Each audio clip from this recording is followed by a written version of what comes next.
very good morning to you. Welcome to the broadcast, Bright and Ali, this third day of November 2021. Thank you so much for making time. You're watching Morning Express. And as usual, we're here to inform you about the latest developments. As you've just seen, Kenya's bold newspaper, The Standard, going big with a speculative headline asking the question if this is truly Raila's running mate, referring to Peter Kenneth, the former Gatanga Member of Parliament. And it's barely 9 months to the general election. A lot happening in the political sphere in the country, and we'll definitely get to transverse these headlines in real time. Many thanks for making time. And apart from that, we'll also get to discuss the latest on the state of the economy. So kindly stay with us till the tail end of the broadcast.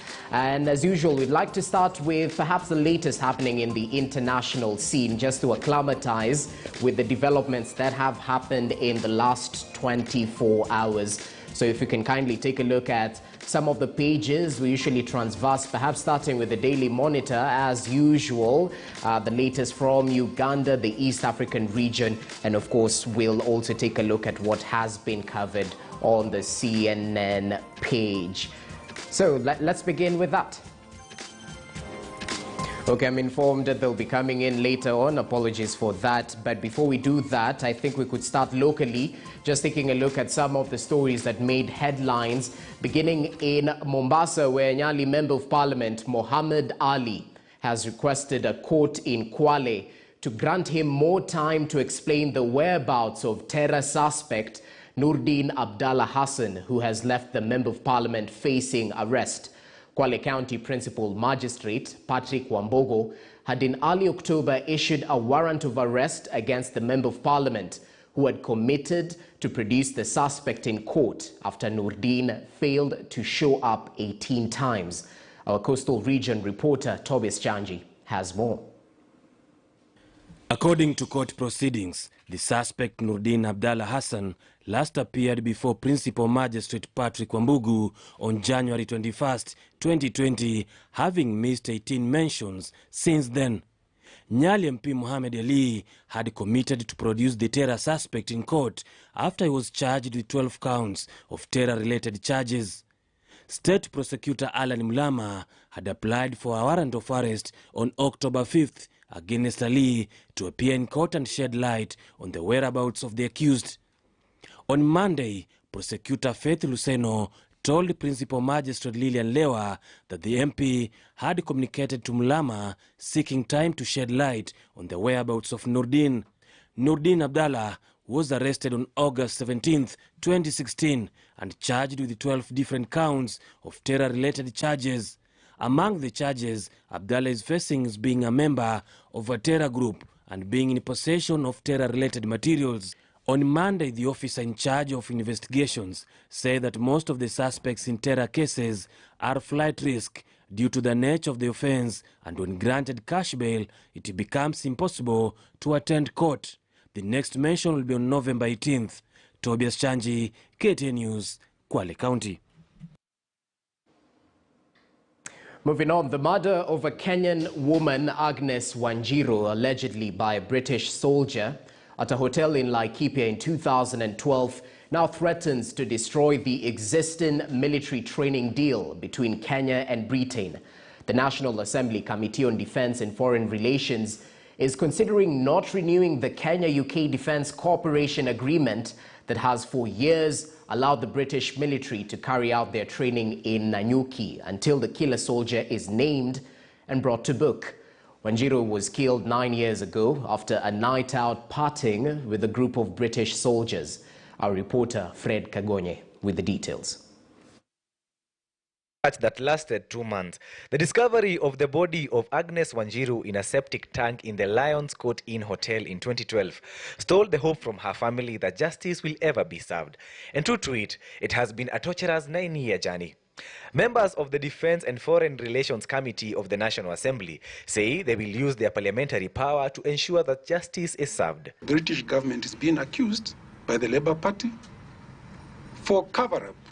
I know they can't cover up alone. Two people must have gone to bed together.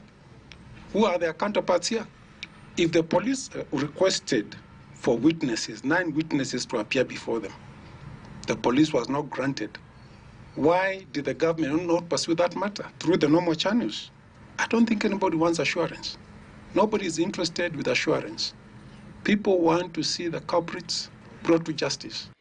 Responding to a request by Defense CS Eugene Wamalwa to have the Defense Cooperation Agreement DCA that allows British troops to train in Kenya renewed for a period of 5 years, members of the committee opposed it, saying the British government should extradite the alleged killer soldier so that he can be prosecuted here in Kenya before the agreement is renewed. Yes, the relationship between Kenya and UK is one of the best that can happen between two countries.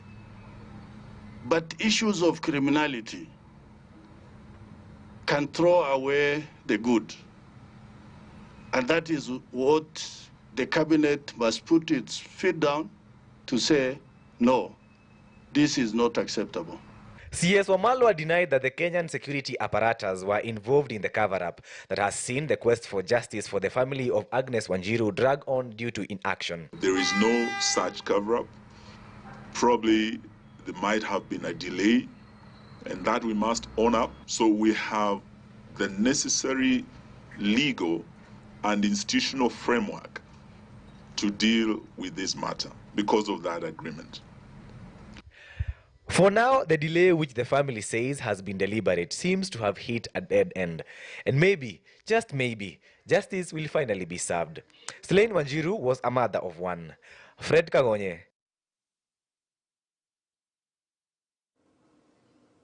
Okay, so that's the latest on that. We'll definitely focus on that ongoing investigation and the collaboration between the two countries to bring those culpable to book. Shifting focus to sad news, a man, his wife and their 2 adult daughters died yesterday evening after their vehicle collided head-on with a matatu at Kamiridhu area in Limuru, Kiambu County. 77-year-old William Kamau, his 69-year-old wife Jane Njoki, their daughters 40-year-old Rhoda Njeri and Evelyn Waithera, who was 32, were headed to Nakuru for a burial ceremony when the accident occurred. Waithera, a lecturer at the Kenya Medical Training College in Nairobi, was the one driving the vehicle during the journey that ended tragically at around 8 p.m. A male relative who was also in the vehicle sustained serious injuries and was taken to the PCEA Kikuyu Hospital. The bereaved family back in Kiharu, Murang'a, have now begun preparations for burial of the 4 whose bodies were moved to the Montezuma Mona Lisa Funeral Home in Kavati. Ajali yenye ilitokea jana ilikuwa ni ya familia yetu, wazazi na dada wetu wawili, lakini tunashukuru kazini mmoja wetu hapo kwa hospitali na anaendelea na matibabu. Tulikuwa na mazishi yenye ilikuwa Nakuru ya mmoja wetu. So sisi wote tulikuwa tunaenda huko. So kwa hii familia, my dad, my parents na my 2 sisters walikuwa kwa gari moja, na ndio hatukuelewa nini hasa ilifanyika, lakini tunasikia kulikuwa na Nissan yenye ilikuwa ina overtake and then ukakuwa na accident. Tunaomba tu maombi ili tuweze kurudi hali ya kawaida. Sina mengi isipokuwa hayo. Pole kwa familia. Shifting focus now, Baringo Senator Gideon Moi has eulogized the late former Agricultural Finance Corporation Managing Director Gideon Kibet Toroitich as a humble and selfless individual who changed and touched the lives of people while at the helm of AFC. Further challenging leaders to ape Toroitich's diligence and commitment to public service, Toroitich was laid to rest at the Eldama Ravine home.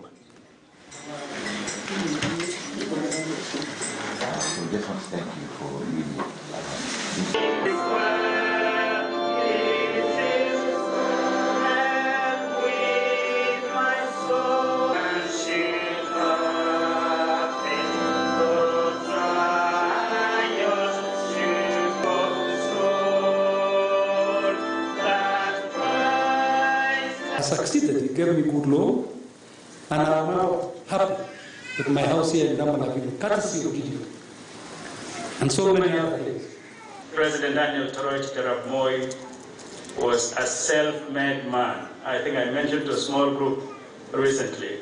One day, Mr. Moi told me, Gideon Toroich is a self-made man. And all the functions of the Moi family were conducted when there was a mass of ceremony needed, and the planning was all conducted by his favorite nephew, Gideon. So I'm greatly appreciative of what Gideon did for us as a family. He stood by us ever since I was a young boy, all the way until the Lord took him away. In other parts of the country, there is no part of this country where Gideon, when he was at the helm, he did not assist and changed people's life for the better. Okay, now let's take a look at what's transpiring internationally. And of course, just yesterday, the latest news from Ethiopia definitely hitting the international scene. A state of emergency declared in the country as TPLF forces are sort of not ruling out marching into the capital, Addis Ababa. And they've claimed 2 key cities about 400 kilometers off the capital. And this is the government's response. So let's just take a look at what's transpiring internationally apart from that. Perhaps taking a look at the citizen first of all. The latest from Tanzania, as you can see on your screens, President Samia calls for urgent financing of climate change. And of course, she's featured prominently side by side, as well as President Uhuru Kenyatta, who have talked tough on unlocking issues to do with climate change financing that will trigger plans and targets. Much more happening in Glasgow, Scotland, and we'll see if this will definitely be the turning point. Apart from talking tough, will the leaders actually walk the talk? What it will take to benefit from SGR?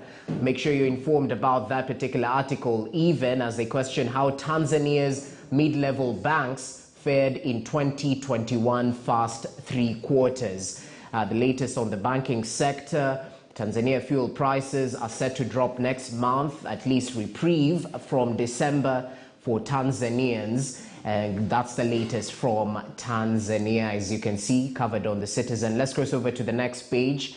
The latest still within the East African region, perhaps Rwanda today. Public schools grapple with inadequate food and high costs, and observers are worried the goal to end malnutrition and dropouts among learners through the school feeding program may not be realized. More details on that, even as Ireland gives 10 billion shillings for Uganda's COVID response. And this perhaps was also buffed up by the fact that they donated 335,000 doses of AstraZeneca vaccines in September, even as Guinea strongman retires 1,000 soldiers. And he said the retirements must in no way be considered as a punishment. That's the latest from Rwanda. Other stories, as you can see, covering the latest developments. What next for COVID after 5 million deaths? The big question right now, even as the continent seeks to move forward from the COVID-19 pandemic. Over to the CNN world page. Let's take a look at what's transpiring internationally. Big lead for GOP in the key Virginia race. Republicans might be smiling all the way. More details on that particular race in Virginia in terms of the polls.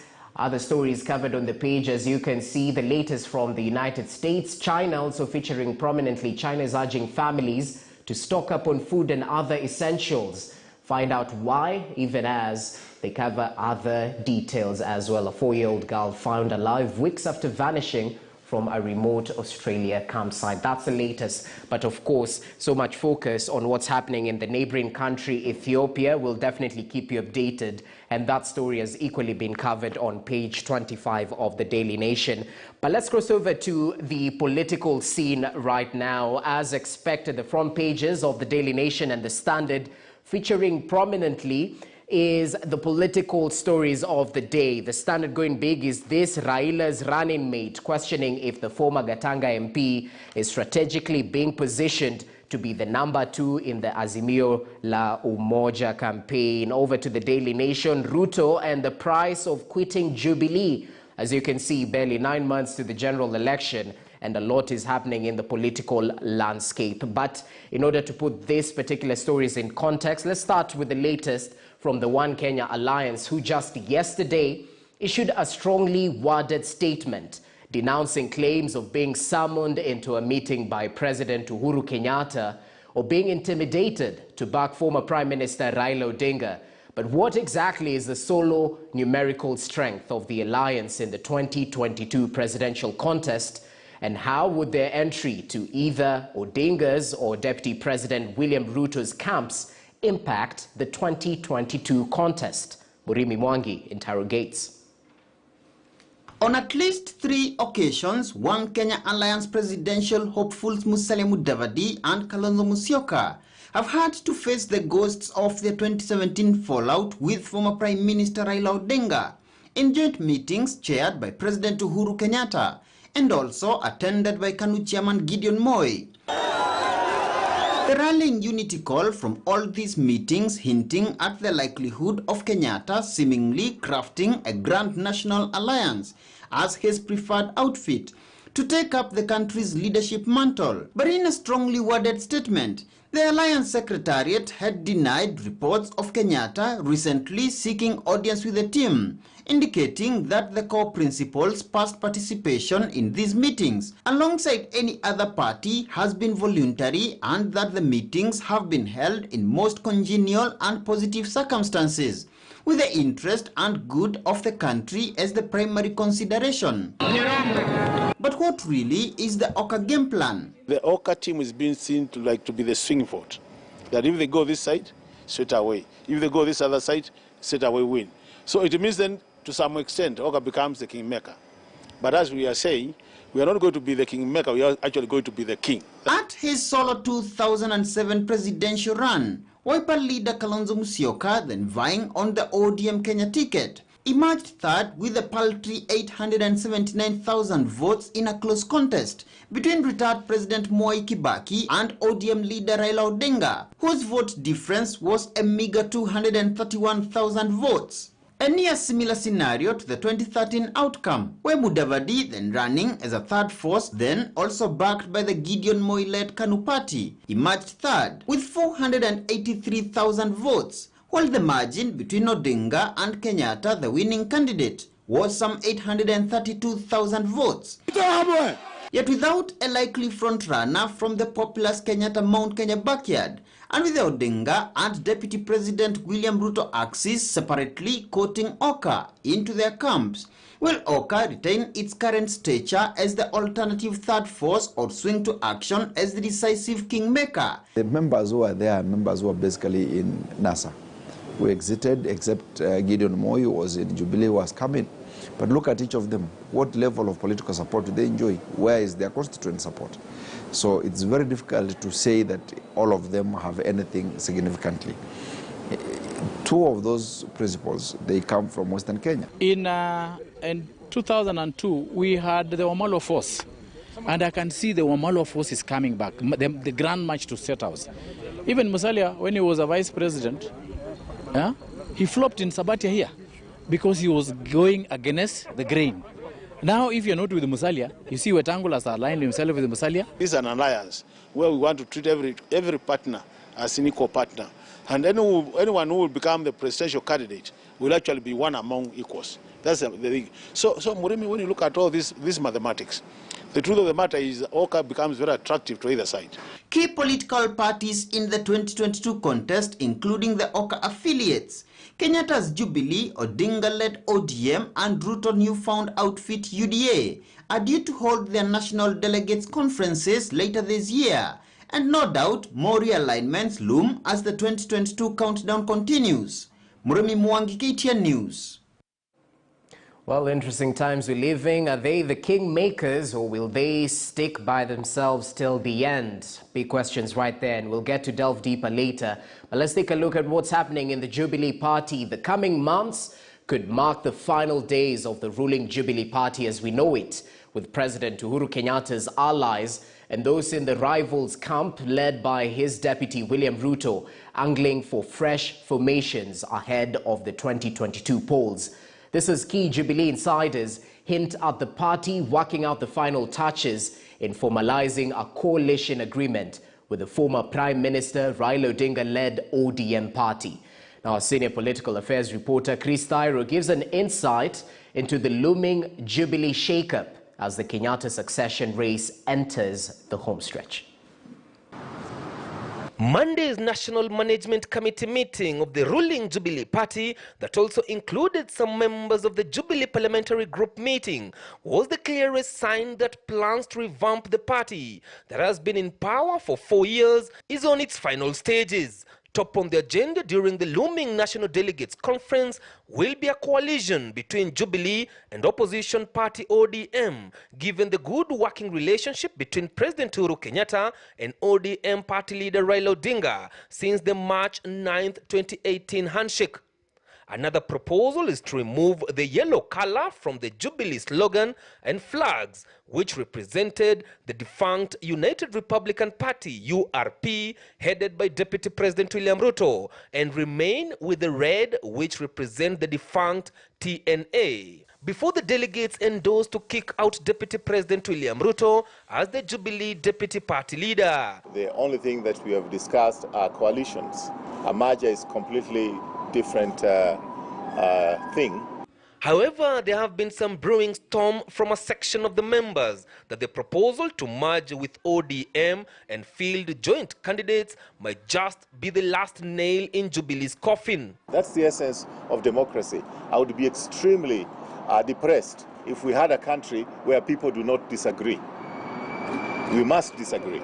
But speaking to KTN News from Glasgow, Scotland, where he is attending a global climate conference alongside President Uhuru Kenyatta, Jubilee Coalition Joint Parliamentary Group Secretary Aidan Keynan dismissed the raging talk of Jubilee collapse, indicating, and I quote, "We are in the final stages of plans to hold a National Delegates Conference to chart our next political course that will be a major tsunami. We trust that our members will rally behind us in the party's push to court new alliances, including a new political partnership with ODM and other like-minded parties through a broad-based coalition." End of quote.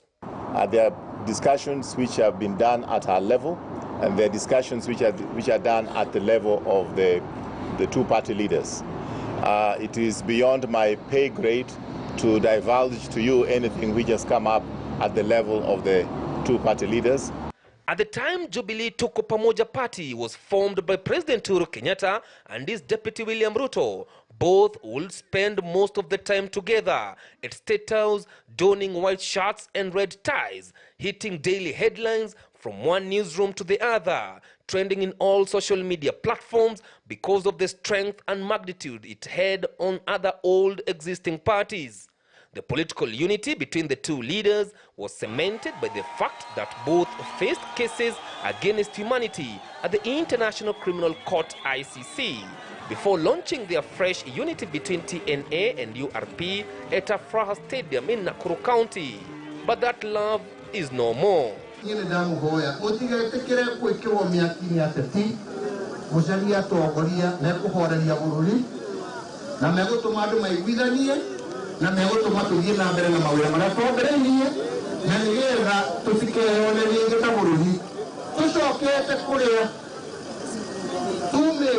With the confusion and divisions among senior officials within the party, it still remains unclear whether the party will last beyond August 9th general election next year, given that the party has no plans on whether they will hold grassroots elections, and the last parliamentary group meeting they held was in June last year. Chris Thairo, KTN News. Well, it's definitely a sign of the time. So much happening in the political sphere, and it has been covered in today's dailies. As I hinted, the front pages are sort of angling on different narratives. One questioning if Peter Kenneth could actually be among the favorites to land the number 2 slot in Raila Odinga's presidency. Even as the Daily Nation questions the Ruto's price in terms of quitting Jubilee and what exactly might follow after that particular touted National Delegates Conference that's set to happen this particular month. Of course, they should give a 21-day notice, and we'll definitely inform you about the latest developments. But let's get into the thick of it. Joining me in studio to help us deliberate on this, matters and more, I'm joined by Martin Owino, the Member of Parliament of Mdiwa constituency. It has been a while, sir. Good morning. Good morning, Rogers. It's great to see you. Happy to see you again. Well, thanks for making time. I'm sure we'll talk about the impending merger with the Jubilee Party later on. But equally, we're joined by Professor Alfred Omenya, governance expert. It's always a pleasure to have you with us. Good morning. Good morning, Rogers. Great. Equally joined by Alex Manyasi from our City Centre studios, policy expert. Great to see you, sir. Good morning. All right, so gentlemen, let's start with the latest right now. A lot happening in the political sphere. So perhaps let's start with you, Martin Owino. Is this Raila's running mate? That's a big question on the front page of The Standard. And they're evaluating the chances of Peter Kenneth, the former Gatanga Member of Parliament, positioning himself as the number 2 with the former Prime Minister. Well, what's your take on this, especially whether this might tilt the scale in a region that has been touted to be in favor of the Deputy President as it is currently? Thank you, Rogers. First of all, let me say it's good to be back, and it's good to see you as well. It's very interesting how the media also do the arithmetic. Several meetings ends up in maybe a nomination. But that said, the Gatanga MP has been a fine guy, and if you look at his development record, is fine too. And is a gentleman who has integrity. That said, the issue of a running mate really is in the docket of the presidential candidate. In this case, is my party leader, Rao. What I can say for sure is that he will look for somebody who can help him to implement the vision he has for Kenyans. Somebody who can unite people. Somebody who has no arrogance and is a team player. Raila Odinga, in his character, really has people of Kenya in his heart. And he has struggled all through to do that. And that person, irrespective of the area he will come from, must also be in that kind of category. What I can quickly say, which other people say, that look for somebody who has chemistry and all this. Well, chemistry come up and goes. But the person who can implement programs, who can deputize without insubordination, there's somebody who can be a people's person, just like Raila is a people's president. That is the person that I think Baba will be going for. As to say who he is now, that depends on Baba himself. I cannot say on the studio. But we can talk about the region. The Mount Kenya region seems to be the specific area most people are angling for in terms of the number 2 slot, yeah?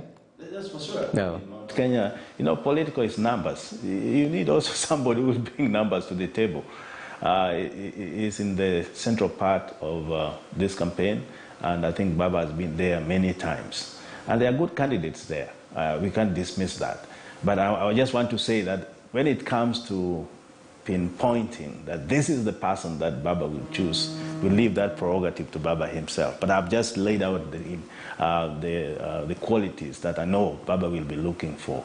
And of course, Mount Kenya is in the central play. Okay, interesting. Yeah. Manyasi, add your voice to this. So what impetus does this add, the impact, especially in terms of the voting pattern in the Mount Kenya region, the number 2 coming from this particular region, or perhaps a presidential candidate, who knows?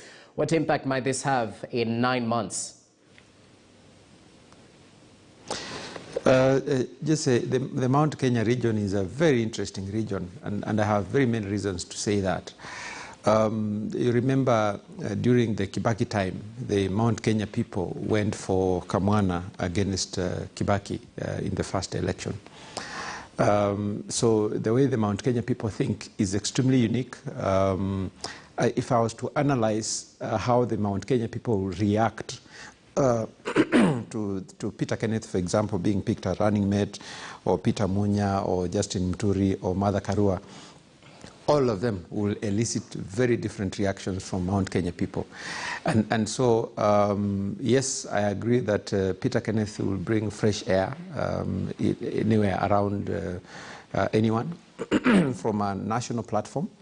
But from a regional or Mount Kenya standpoint, that largely will depend entirely on what other person is picked, if any, from that region by the opponent. I say that because then, like I said, the uniqueness of the way the Mount Kenya people think, which I don't want to say here, is sometimes amazing. If you hear sentiments by the Mount Kenya people about Peter Kenneth, you'll be surprised. You might actually start wondering whether he ever did anything in Gatanga, and yet he was, I think, either the best or the second best performing member of parliament.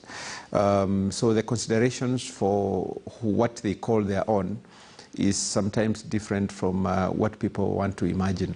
And in terms of other players like Justin Muturi, Peter Munya, I will tell you that every time the Mount Kenya issue comes up, all right, the assumption is that it covers all the central region, it covers Meru, Embu, and all those regions. However, when it comes to the main Kikuyu community, again, the uniqueness of looking at things becomes very different. And that's why people like Justin Muturi, for example, when they come up and they say they want to be representing the region, the reaction from the Kikuyu community will always be very different from what people expect as a person from the region speaking. So region and eliciting of reactions and the Kikuyu community, all those things, and sometimes even it depends, even from central Kenya itself, where you're coming from. People from Ranga are considered very differently by people from Kiambu, and people from Nyeri also look at. I mean, it's amazing, but it's a very complex web to think about. Definitely, and I'm sure it will form a major say in the 2022 general election. Prof, add your voice to this, because this might be speculation as it is, but we definitely have the One Kenya Alliance side, perhaps naming Kalonzo Musyoka, who through this week's dailies has been touted as a kingmaker of sorts. And he had a tough stance on the #2 position, ruling it out. They seem to have softened that stance. Well, what's your take on perhaps the One Kenya Alliance and Azimio la Umoja finally working together, though they seem to be speaking from different scripts as it is right now? Yes, thanks, Rogers. Just a brief comment on the Mount Kenya region. I agree with Manyasi 100% that Mount Kenya is a very complex region and a very complex area.